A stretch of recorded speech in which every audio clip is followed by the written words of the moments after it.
Good morning everyone. Today is one of the most expensive videos I've ever made. I had to drop 20 million in order to make this video. Now from the thumbnail you probably already know I'll be showcasing both of these weapons, the Orieridge as well as the Orierim. Now we'll be showcasing every single weapon. Timestamps are below, so if you just want to check a specific weapon, just use the timestamps. You can skip to it, see what it looks like, and see whether it is worth your hard-earned meseta or not. But before we jump into the video, if you're new to the channel, I upload NGS content daily, so if you do play this game, I would really appreciate a subscribe as it really helps out the channel. Anyway, without further ado, let's begin the video.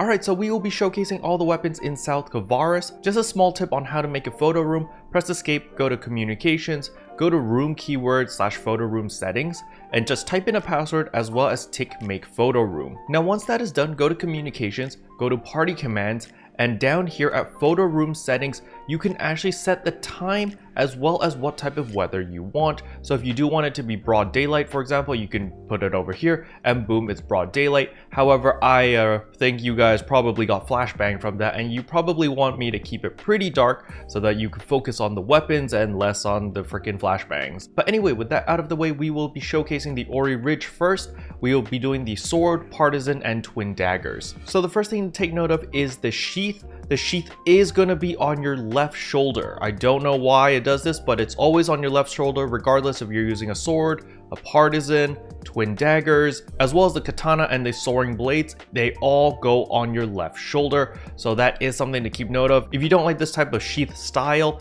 then this weapon might not be for you, because this is how it looks like. Now for the sword, here are the attacks.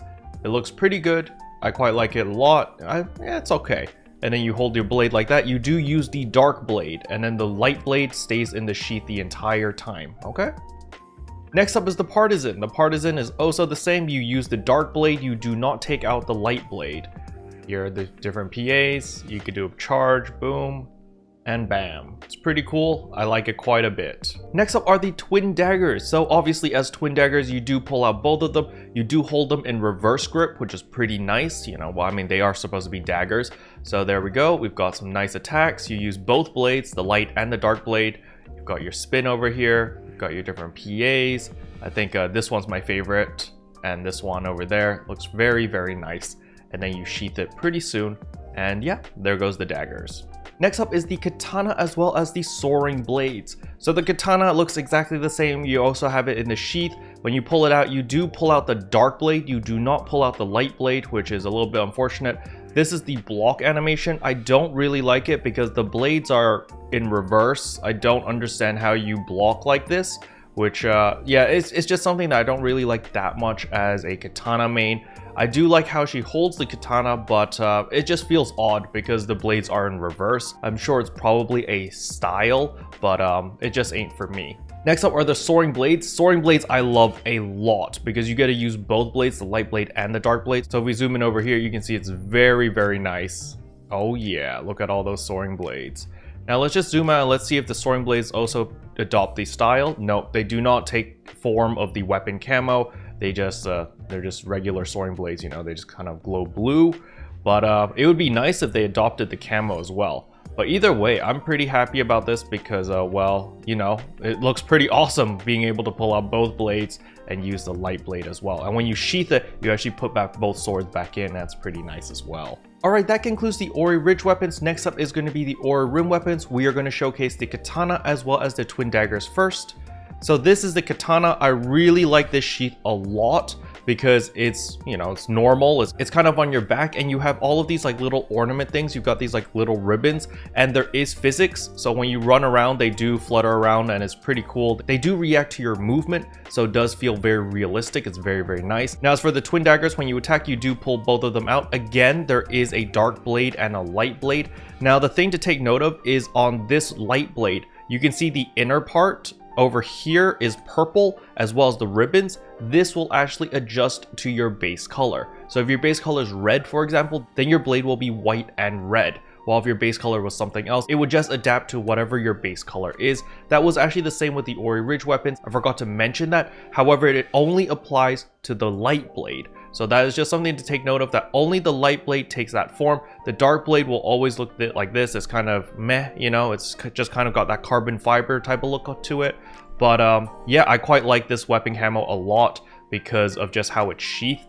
But the sheath does disappear when you start attacking. That is something to keep note of. You can see when I have my twin daggers pulled out, the sheath is gone. When I put them back, then the sheath suddenly appears. It's just kind of weird with the twin daggers. However, with the katanas, it is a different story. When we pull out the blade, you can see that again, we only pull out the dark blade. You do not touch the light blade. However, the sheath does not disappear because, well, it's in your hand the entire time. Again, the block animation is a bit weird because, well, you can see that your blades are in reverse. Like the sharp end is facing you. So it is kind of weird that it is like that. But again, I really like how there's the ribbon stuff on it because, or the belts, I guess, because they do react to the situation. As you can see, as you're attacking, the belt actually moves up and down, which is pretty nice. And yeah, I'm a big fan of this weapon camo. However, unfortunately, it will not be replacing my Sakura weapon camo because this is still goated in my opinion. Next up, we're going to be showcasing the Soaring blades as well as the jet boots, and then we will show the wand at the very end. So first of all, here are the Soaring blades. As you can see, the sheath is exactly the same, but when you attack, you do pull out both blades, the light blade and the dark blade. However, the sheath does disappear when you do so. Just keep that in mind. But the light blade is very, very beautiful. I really like the light blade. And here it is. Very, very nice design. There's attacks. Again, the Soaring blade thingies don't really adopt the weapon camo, unfortunately. But it still looks freaking awesome. Look at that attack. Very, very beautiful. Now for the jet boots, it's kind of weird how, again, the sheath is exactly the same, nothing different here. But when you start attacking, then you can see that, well, the blades are kind of attached to your feet. It kind of hovers a bit. As you can see here, it does float a little bit. It's not exactly attached to it, but it's kind of interesting, I guess. You know, you do beat the crap out of them. Again, you do use both blades, which is very nice, the light blade and the dark blade. Let us do a weapon action. Let's see what this looks like. Yeah, you know, you've got all these different attacks. It's pretty nice. I don't know, some people might like this. I personally am not the biggest fan of having katanas on my feet, but you know what? If you like it, good for you. And last but not least is, of course, the wand. Again, the sheath, the same thing, nothing different. And there you go. This time you pull out the light blade. So this is pretty interesting that you pull out the light blade for the wand, and it feels like a really bulky weapon when you swing it around. You feel the power. It definitely feels really cool. When you do a charge attack, you can see that you use both hands and you charge it up and boom, home run. The weapon action is kind of interesting. You kind of try to block it like as if you would with a regular katana. Let's see what the other auto attack does. Okay, this skill, you kind of just like smash the ground, pretty nice. But the thing I like about the wand is, of course, that you're actually using the light katana instead of the dark katana. And I just like that. And the sheath stays as well. So it's very, very fancy. And I really like the light katana. I really wish you could pick which katana you used, because I would definitely like to use the light one a lot more often. But yeah, that concludes the showcase for both the Orieridge as well as the Orierim. To recap, the Orieridge is the weird one because it does sit on your left shoulder. So this has the weird sheath position. However, maybe if you're into like Nier Automata, then I know that I think 2B kind of has her sheath like this as well with her swords. So maybe you're going for a sci-fi feel, then this type of weapon sheath would make sense. And it does look pretty nice. However, it's just not for me, not really my cup of tea. Now, the second weapon is the Orierim weapon. This is more of my cup of tea because it looks normal, is a very traditional sheath. However, the only problem with this is, of course, when you are blocking, I find this very weird for me. Now, of course, you're not going to be seeing yourself blocking that often or countering that often, at least like close up. So it might not bother you at all, but it does bother me on how the blades are reversed. I don't really understand why the blades are reversed when I am blocking. So this bothers me, and this is why I personally will not be rocking this weapon camo as much as I really like it. But unfortunately, it just ain't for me.